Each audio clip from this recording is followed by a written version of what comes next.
People who come in small, cheap cars often leave right away. For my mom's 60th birthday, I decided to take her and my daughter to a fancy restaurant that's always busy, but something unexpected happened. The restaurant manager started making fun of us, saying we looked poor. "Let's just go," my mom said angrily, but the manager just smiled meanly. Then all the other customers stood up together, glaring at the manager. My name is Rebecca Miller. I'm 28 years old, a single mom with a 3-year-old daughter. I separated from my husband because we had different values. After that, I decided to raise my daughter alone. When I told my mom, she welcomed us warmly. All the stress I had been feeling came out, and I started crying. Seeing me like that, my mom invited us to live with her. She's been alone since my dad passed away a few years ago. She said she'd be happy to have us, so I accepted her kind offer. My mother is turning 60 this year, and I wanted to do something special for her. So, I made a reservation at a fancy restaurant that's usually booked years in advance. I've always wanted to try it. I expected to wait a long time, but luckily, there was a cancellation, and I got a reservation for my mom's birthday month. When I told her, she was thrilled. Seeing her so happy made it all worth it. Finally, the day of our reservation arrived. I drove my mom and daughter to the restaurant. I never thought we'd have any problems. "You're Miss Rebecca Miller who made a reservation, right? Please come this way," said the host. The grand entrance was perfect for a high-end restaurant. My mom and I were amazed by the fancy decor. Only my daughter was her usual cheerful self. Seeing her, both my mom and I smiled. My mom looked so happy, and I felt like this was going to be a great day. "Sorry for the wait. Here's your appetizer." The server placed a salad in front of us with careful precision.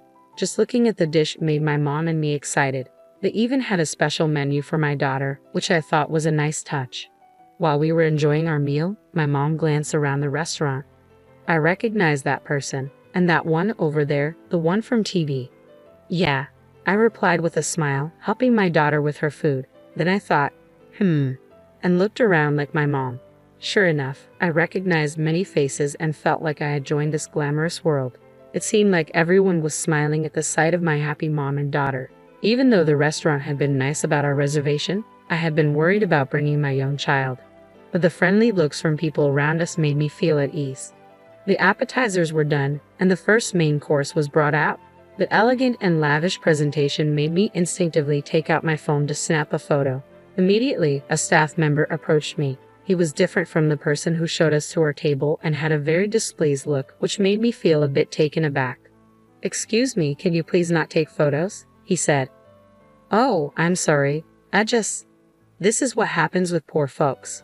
Why do we even have people like you in our establishment? Who let you in?" "Huh?" I clearly heard his muttered comment, and it made me feel quite uncomfortable. Trying not to let it show, I looked down, not wanting to dampen my mother's spirits. But as I wrestled with my feelings, my daughter's crying brought me back to reality. She had dropped the bread she was eating on the floor, and her cries echoed in the quiet restaurant. Other patrons started turning their attention to us, and in a panic, I tried to soothe her. But the more I rushed, the less effective I was. That's when the rude staff member approached again. "Ma'am, you're disturbing the other patrons with the noise." "I'm so sorry. I'll calm her down right away." "You shouldn't bring kids to places like this," he said, his sarcasm evident. This time, my mother clearly heard him. She frowned and spoke softly but firmly to the staff member. "Your attitude is what's really tarnishing the reputation of this place." However, her words backfired. The staff's attitude became even more hostile.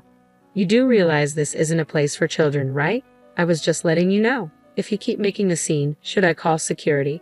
His arrogance and rudeness made both me and my mother furious, but we realized that getting angry would only play into his hands. Taking a deep breath, I tried to remain calm. Beside me, I could hear my mother doing the same. "I truly apologize for the disturbance. My daughter has stopped crying. Can you give us a moment?" I said, trying to diffuse the tension. The staff member stood with his arms crossed, staring at us, clearly waiting for our next move. "Could you please calm down? You're inconveniencing other guests," he retorted sharply. To distract my daughter, I'd offered her some bread from my plate. Thankfully, it worked. She stopped crying and happily started eating. I let out a sigh of relief and shared a glance with my mom, trying once more to apologize to the staff before taking my seat. But instead of easing the situation, The staff looked even more irritated and confronted us again. Do you even understand what I'm saying? I'm telling you to leave. This restaurant is too upscale for you, the staff member insisted, his tone dismissive. But my daughter has calmed down now, I replied, trying to reason with him. She might cry again, right? And each time she does, you'll be disturbing everyone. This is supposed to be a fine dining restaurant. You're ruining the experience for others. We haven't even received half of our meal. We've already paid in advance, and we informed the restaurant about my daughter when we made the reservation. There shouldn't be a problem, I explained, feeling increasingly frustrated. So what? This is exactly why people like you with low standards shouldn't come here. If you keep this up, I'm going to call the manager, he retorted sharply. With that, the disgruntled staff member hurried off to the staff room. My mother and I were left speechless, stunned by his rudeness. How could someone be so disrespectful? Didn't he realize that his attitude was what was truly lowering the restaurant's standards? Despite this being a special celebration for my mother's 60th birthday, my mood was completely ruined. While I had caused a bit of a scene, I knew I couldn't be too confrontational about it. As my mother and I pondered our next move, the earlier staff member returned, this time with a man who appeared to be the manager. When I saw his face, I couldn't help but gasp. It was Daniel Thompson, my middle school classmate. Is that you, Rebecca? Daniel asked, seeming to recognize me. The staff member looked surprised and asked Daniel, do you know her? Feeling a wave of relief, I remembered Daniel as someone who was earnest and cheerful back in school. Though quite reserved, he usually hung out in small groups separate from mine. But I remembered him because he once admitted he liked me. At that time, I was already dating someone else, so I turned him down. Despite that, we talked a few times. I hoped Daniel would address the staff's behavior now. Oh, Rebecca was my classmate, Daniel explained. Then he turned to me and asked, are you sure you should be here?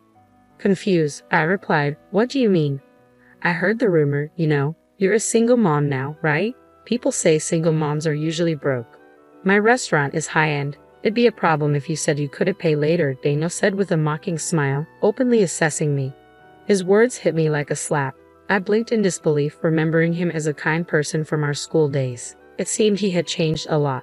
How can you say that? I made a reservation and paid in advance, didn't I? I replied, trying to defend myself. You've always been headstrong, haven't you? Maybe that's why your husband got tired of you. You gotta know how to flatter sometimes, Daniel retorted. What does that have to do with anything? Why does it matter? I asked, feeling hurt and confused by his comments. Isn't that your compact car outside? He added sharply. What if it is? I replied with irritation, taken aback by Daniel's attitude. Daniel chuckled at my response. People who drive compact cars can leave. What? I was genuinely shocked by his statement. Didn't you notice when you parked? No one else here drives a compact car. Everyone's in Mercedes or something similar. Aren't you embarrassed to be so out of place? Daniel continued, looking at me with disdain. His words stung deeply. The Daniel I once knew, who had confessed his feelings for me, seemed to have vanished completely. He now sized us up with contempt. You look downright poor, not fitting for my restaurant. You understand the staff's position, so why don't you just leave? I was growing increasingly irritated by the way we were being treated, as if we were causing a scene and refusing to leave the restaurant. We had made a reservation and paid in advance, so we had every right to dine there. Judging us based on appearances was something I never expected from the Daniel I once knew. But after everything he said, there was no reason for my mom and me to stay. Even if the food was good, we didn't want to be in a place with disrespectful staff and a manager like Daniel. Daniel, you've changed. If this is how you're going to be, we're leaving, I stated firmly. Daniel seemed oddly satisfied with my decision. I'm living the dream. I'm definitely better off than you now. Don't think you can just casually call me by my first name. It's a shame you've changed, I replied sadly. Daniel smirked, clearly still holding on to old grudges. That's because you rejected me, making fun of me even though you're not that pretty. Well, at least I'm happier now. Isn't it refreshing? He chuckled and high-fived a staff member nearby, both sharing a laugh. It became clear to me that Daniel's terrible attitude stemmed from being rejected years ago. Say whatever you want. I'm certainly happier than someone who holds onto grudges for so long. I have a wonderful daughter and a kind mother. Let's go, Mom, I retorted confidently. My comeback seemed to amuse Daniel even more, as if he saw me as a sore loser. It frustrated me deeply, but I knew arguing with him now would be pointless. I never expected a former classmate to change so drastically. This day was meant to be a happy celebration. With these thoughts, I picked up my daughter and glanced at my mom. She too looked furious as she abruptly stood up. "You've mocked my daughter enough. We don't want anything to do with a place like this. As you said, we're leaving." "Right, everyone." My mom's declaration rang out loudly, echoing throughout the restaurant. Neither Daniel nor I knew who she was addressing. Then, to our surprise, all the diners who had been enjoying their meals began to stand up and get ready to leave. I was utterly stunned, trying to grasp what was happening. "Wait, everyone, what's going on?" I apologized for the disturbance. "We'll handle these rude individuals right away. Just give us a moment," Daniel exclaimed, trying desperately to stop the diners from leaving. But he was met with cold stares from every direction. Daniel looked visibly flustered, clearly not understanding the sudden turn of events. Two elderly men stepped forward, shouting, "How dare you treat Mrs. Miller like that? We've been coming here for years, but we won't be back." Daniel was left speechless as the reality of the situation sank in. Shouted at, Daniel looked around the restaurant with a fearful expression. Following the lead of the two elderly men, all the other diners started scolding Daniel. They expressed their gratitude towards my mother, thanking her for something I couldn't quite understand. Holding my daughter, I watched in astonishment from the sidelines. The people scolding Daniel were all well-known celebrities, politicians, and clearly wealthy individuals. I was baffled as to why they held my mother in such high regard. "Wait, what's going on here? What happened?" I asked, trying to make sense of the sudden turn of events. Daniel's face turned pale as he desperately tried to calm everyone down. The staff member next to him looked equally panicked. I glanced over at my mom, silently seeking an explanation. That's when she revealed a shocking truth. "All these people used to be regular customers of mine when I was a traditional sweets maker," she explained calmly. "What?" I exclaimed, completely taken aback. I knew my mom had made sweets, but I had no idea she catered to such prestigious clientele. One of the celebrities standing nearby chimed in, confirming my mom's statement. "Mrs. Miller's sweets were the best in the country," he praised warmly. My mom listened to these words with a mixture of pride and embarrassment. I may not be a professional craftsman anymore, but thanks to them, I certainly honed my skills. I'm truly grateful. In that sense, the customer is truly a god, my mother stated with a profound sense of gratitude. Her words resonated deeply with me. Daniel looked visibly shocked, his posture tense and his breath held. As my mom approached him, she spoke calmly yet firmly. "You too should cherish your customers. This restaurant means a lot to you, doesn't it?" Daniel's response was defensive and defiant. "Hey, cut it out. What's with this customer is God stuff? That's an outdated way of thinking these days." His outburst echoed through the restaurant, almost sounding like a cry of distress. But my mom remained composed, unfazed by his reaction. "Do you really think that caring for customers is just a passing trend?" she asked, her voice steady and unwavering. Hearing my mother's firm stance, Daniel struggled to find words. He appeared somewhat intimidated, yet he remained defiant and refused to accept her viewpoint. "We are the ones providing the food. We're more important than the customers. This is absurd. I am important. If your daughter Rebecca hadn't rejected me..." Daniel paused, then continued with an arrogant proposition. "Apologize to me right now, and maybe I'll even consider making Rebecca my woman. It could be your way out of your struggling life. How does that sound?" He looked at me with a smirk. His words disgusted me deeply, and I sighed heavily. "I'm sorry, but honestly, I can't deal with you right now," I replied firmly, lowering my head in disappointment. Laughter rippled through the crowd around us, and Daniel's face flushed red with embarrassment. Despite thinking my response was clear, Daniel, with his misplaced confidence, seemed utterly unprepared for another rejection. "Why not? I have money, you know. You don't want to be looked down upon, right? And isn't it embarrassing to be a single mother? Women like you probably can't remarry, so I'm offering to take you," Daniel persisted, his tone condescending. "It's none of your business. Just because you have money doesn't guarantee happiness," my mom replied firmly, brushing him off. Daniel's face reddened even more in response to her rejection. I couldn't help but wonder if money was the reason behind Daniel's drastic change. They say money can corrupt, and witnessing it firsthand was eye-opening for me. "How dare a single mother let you talk back to me?" Daniel retorted, his frustration evident. At this point, I found Daniel's words increasingly irrelevant and pitiful compared to my mother's dignified response. Then, a booming voice interrupted from the back of the restaurant, startling all of us. We turned to see a middle-aged man entering the scene. Daniel's unease was palpable. "Daniel, what on earth are you doing?" the man demanded sternly. "Why is Dad here?" Daniel muttered, clearly caught off guard and uncomfortable with his father's sudden appearance. "I heard Mrs. Miller and her family were dining here, so I wanted to greet them. What's with all this commotion?" The man who had appeared was Daniel's father. I hadn't seen him since middle school, but he seemed stern and dignified. Earlier, one of the staff had mentioned the boss, so this man must be the owner of the restaurant. "I appointed you as manager after hearing you lost your job, but the business is only declining." "Now I see why," Daniel's father said disapprovingly. "What? You saw?" Daniel stammered, clearly caught off guard. "Yes, I arrived earlier. I peeked in when I heard the commotion, and there you were insulting Mrs. Miller's family. With all the arrogant things you were saying, do you even realize how wonderful a person Mrs. Miller is?" Daniel's father interrogated him sternly, and Daniel was visibly sweating. "What? This old hag is supposed to be someone special?" Daniel retorted, his disrespectful tone clear. "Watch your mouth. Mrs. Miller helped fund the opening of this restaurant," Daniel's father reprimanded sharply. "Ha! This old lady has that kind of money?" Daniel muttered, surprised and somewhat incredulous.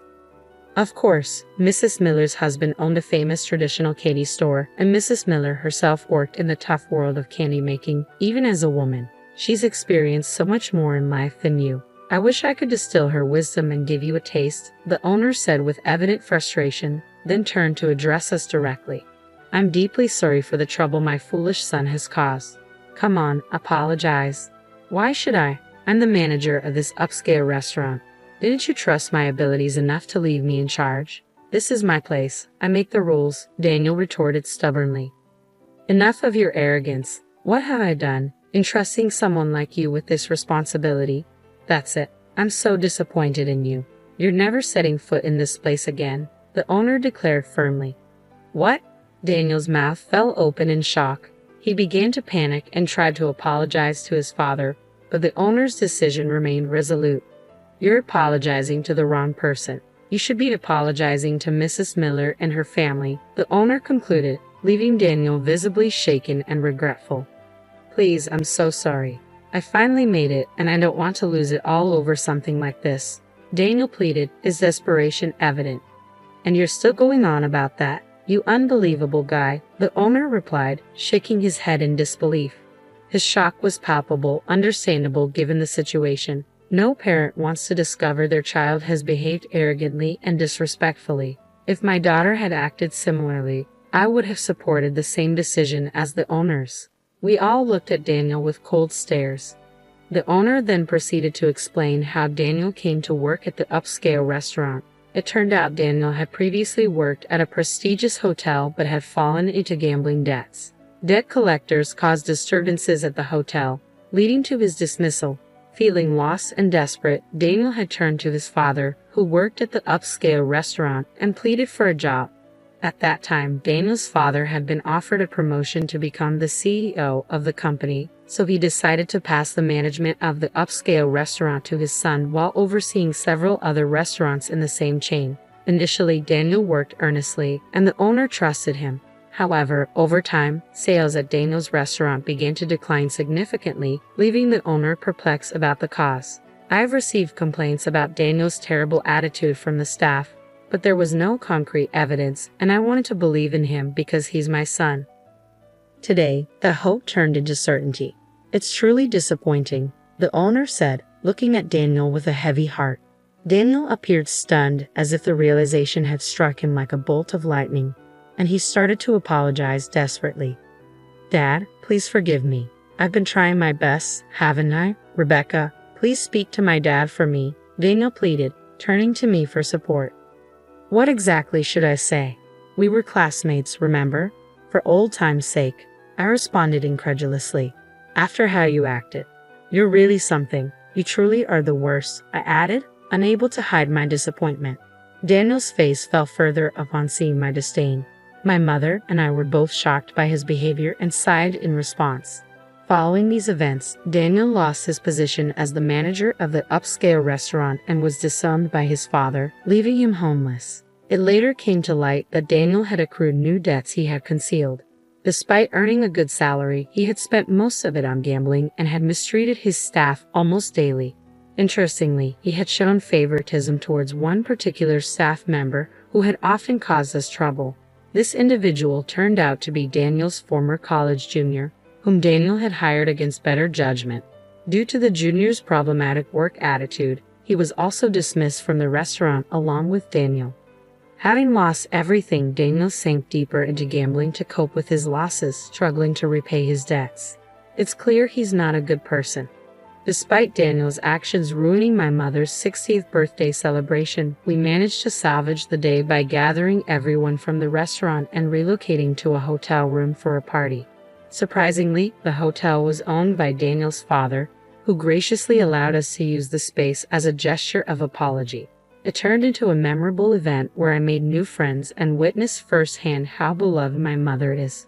Many of the guests had known her from her days as a traditional sweet maker, visiting her shop to buy sweets as gifts. Her enduring connections highlight her charm and kindness. Inspired by my mother's example, I aspire to become a role model for my daughter just as my mother has been for me.